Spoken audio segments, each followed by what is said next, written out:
అందరికీ నమస్కారం అండి. 2 రోజుల కిందట మాచర్ల మాజీ ఎమ్మెల్యే అయిన పిన్నెల్లి రామకృష్ణారెడ్డి గారిని నెల్లూరు సెంట్రల్ ప్రిజనర్‌కి తీసుకురావడం అయితే జరిగింది. అప్పటి నుంచి వైఎస్ఆర్‌సీపీ సోషల్ మీడియా వాళ్ళు అన్యాయంగా అరెస్ట్ చేశారు, అక్రమంగా అరెస్ట్ చేశారు. మా మాచర్ల మాజీ ఎమ్మెల్యే అయిన పిన్నెల్లి రామకృష్ణారెడ్డి దేవుడు, భీముడు, రాముడు అని చెప్పి రకరకాలుగా మాట్లాడేస్తా ఉన్నారు. ఒక్కసారి నిజంగా మనస్సాక్షిగా గుండెలపైన చెయ్యేసుకొని చెప్పండి. అతను మీరంటున్నట్టు మంచోడా? మీరంటున్నట్టు ఎన్ని తప్పులు చేశాడు అంటే ఈరోజు పిన్నెల్లి రామకృష్ణారెడ్డి ఎటువంటి తప్పులు చేశాడంటే రాజకీయంలో చాలామంది ఆ కబ్జాలు, ఈ కబ్జాలు, ఆ క్వార్జీలు, ఈ క్వార్జీలు అన్నీ చేసుకుంటా ఏదో ఒక విధంగా ఎదిగేస్తా, చెదిగేస్తా ఉంటారు. కానీ తెలుగుదేశం పార్టీ క్యాడర్‌ని ఊర్లో లేకుండా ఇబ్బంది పెట్టి ఊర్లు వదిలి పారిపోయేలాగా చేసిన వ్యక్తి ఎవరు అంటే ఆ నియోజకవర్గంలో పిన్నెల్లి రామకృష్ణారెడ్డి. నేను 175 నియోజకవర్గాల గురించి మీతో చెప్పాల్సిన అవసరంలో ఒకే ఒక్క నియోజకవర్గం, ఆ 175 నియోజకవర్గంలో మాచర్ల నియోజకవర్గం గురించి చెప్తే చాలు. వైఎస్ఆర్‌సీపీ పార్టీ, తెలుగుదేశం పార్టీ కార్యకర్తలని, నాయకుల్ని, సానుభూతి పరులని కాలి కింద వేసి ఏ విధంగా అణిచిందో అని చెప్పి నేనైతే ప్రతి ఒక్కరికి చెప్తున్నా.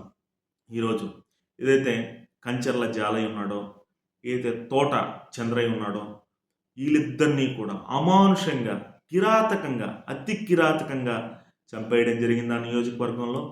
కంచర్ల జల్లయ్య అయితే అక్కడ పెట్టే ఇబ్బందులు పడలేక ఏదైతే తెలుగుదేశం పార్టీ ఓడిపోయాక వేరే ఊరు వెళ్ళిపోవడం కూడా జరిగింది. వేరే ఊరు వెళ్ళిన వ్యక్తి పెళ్లి పనుల సందర్భంలో ఆ ఊరికి రావడం జరిగింది. అక్కడ బ్యాంకులో పని ఉంటే ఒక 5 లక్షలు విత్‌డ్రా చేయడం జరిగింది. పెళ్లి కార్డులు ఇస్తున్న తరుణంలో ఆ వెళ్ళే దారిలో అతన్ని అడ్డగించడం జరిగింది. అతనితో పాటు ఉన్న ఇద్దరిని కాళ్ళు విరిగేలా కొట్టడం జరిగింది. వాళ్ళు తప్పించుకొని పారిపోయారు. ఇతను అక్కడే ఉన్నాడు కాబట్టి ఇతన్ని అతి కిరాటకంగా కత్తులతో నరికి మరీ చంపారు. చంపిన తర్వాత అతని దగ్గర ఉన్న 5 లక్షలు కూడా తీసుకుని పరారయ్యారు. ఈ సంఘటనలో సుమారు 8 మంది దాకా ఇన్వాల్వ్ అయ్యారని చెప్పి పోలీసులు కూడా చెప్పారు. 8 మంది పైన ఏదో అట్లా కేసు పెట్టారు. వెంటనే వాళ్ళు బెయిల్ పైన పని కూడా వచ్చేయడం కూడా జరిగింది. తర్వాత వచ్చి తోటా చంద్రయ్య కూడా నువ్వు తెలుగుదేశం పార్టీ కోసం చేస్తావా? చంద్రబాబు నాయుడుకి ఓటు అడుగుతావా? ఏది మా పిన్నెల్లి రామకృష్ణారెడ్డికి యాంటీగా చేస్తావా? అని చెప్పి ఏదైతే బీపీ ఎక్కువైంది అని చెప్పి టాబ్లెట్ తెచ్చుకుందాం అని చెప్పి మెడికల్ షాప్‌కి వెళ్ళి ఇంటికి వస్తున్న క్రమంలో అతనిపై దాడి చేయడం, అతి కిరాతకంగా చంపడం కూడా జరిగింది. ఈ సంఘటనలో కూడా 9 మంది అయితే పాల్గొనడం జరిగింది. ఈ 9 మంది కూడా అతి కిరాతకంగా నరికి చంపాడు చంద్రయ్యని. ఇటువంటి కష్టాలు, ఇటువంటి నష్టాలు చూసి తెలుగుదేశం పార్టీ కార్యకర్తలు, తెలుగుదేశం పార్టీ సానుభూతి పరులు, తెలుగుదేశం పార్టీ నాయకులు కూడా ఒక చేత్తో తెలుగుదేశం పార్టీ జెండాని, ఒక చేత్తో గుండె పైన చేసుకుని ముందుకెళ్లారు. ఎందుకంటే మన విషయంలో ఇలాంటి సంఘటనలు ఎక్కడెక్కడ జరుగుతాయి. ఈ 175 నియోజకవర్గాల్లో ఇదే పరిస్థితి అప్పుడు నెలకొంది.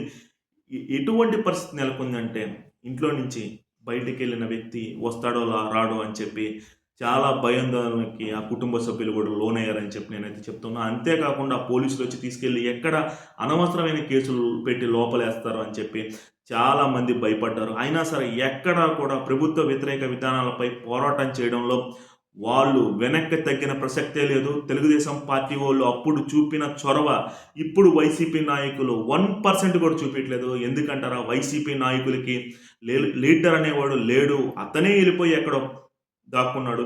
ఈ 2 మర్డర్స్ జరిగినప్పుడు కూడా నారా లోకేష్ గారు, నారా చంద్రబాబు నాయుడు గారు చాలా తెగించి ముందుకొచ్చి వాళ్ళపై జరిగిన వాటిపైన ఏదైతే పిటిషన్స్ వేసి వాటికి కారణమైన వాళ్ళని అరెస్ట్ చేసేంత వరకు నిద్రపోలేదు. వాళ్ళ కుటుంబాలకు కూడా ఆర్థికంగా నిలబడ్డారు. ఇప్పటికీ కూడా వాళ్ళ పిల్లల్ని నారా లోకేష్ గారు చదివిస్తున్నారంటే దీంట్లో అతిశయోక్తి లేదని చెప్పి నేను చెప్తున్నా. కానీ ఈరోజు జగన్మోహన్ రెడ్డి అతన్ని నమ్ముకున్న కార్యకర్తలు, నాయకులు అందరూ కూడా వాళ్ళు చేసిన తప్పులు ఏదైతే నేనున్నా చేసుకోండిరా, నేనున్నా తప్పులు చేసుకోండి, నేనున్నా భూ కబ్జాలు చేసుకోండి, నేనున్నా చంపుకోండి అని చెప్పిన జగన్మోహన్ రెడ్డి ఈరోజు అతను వెళ్ళిపోయి బెంగళూరు ప్యాలెస్లో అయితే తలదాచుకోవడం జరిగింది. కానీ కార్యకర్తలు, నాయకులు అందరూ కూడా జైల్లో మగ్గిపోతున్నారు.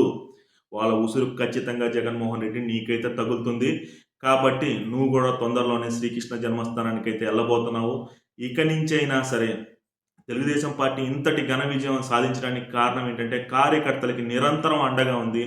నువ్వు ఇంత పతనానికి పడిపోవడానికి కారణం ఏంటంటే కార్యకర్తలను పట్టించుకోకుండా ఏదైతే అధికార మతాన్ని తలకెక్కించుకొని నువ్వు ముందుకు వెళ్ళావు, ఈ విధంగా నాశనం అయ్యావు అని చెప్పి నేనైతే క్లియర్గా చెప్తూ ఉన్నాను. ఏదైతే ఆ 151 మందిలో మొట్టమొదటిగా జైలుకి వెళ్ళిన వ్యక్తి ఎవరంటే పిన్నెల్లి రామకృష్ణారెడ్డి. ఎవరి కర్మ అయితే ఎప్పుడు కాలిపోతుందో అప్పుడు ఖచ్చితంగా వాళ్ళు ఆ శిక్ష అనుభవించాల్సి వస్తుంది. మొట్టమొదటిగా పిన్నెల్లి రామకృష్ణారెడ్డి జైలుకి వెళ్ళడం జరిగింది.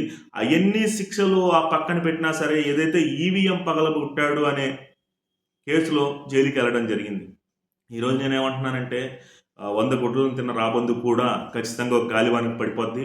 ఎన్నో తప్పులు చేసావు పిన్నెల్లి రామకృష్ణారెడ్డి. ఈరోజు నీ పరిస్థితి ఏమైంది? ఈవీఎం పగలగొట్టినందుకు నువ్వు నెల్లూరు సెంట్రల్ ప్రిజన్లో ఉండాల్సిన పరిస్థితి వచ్చింది.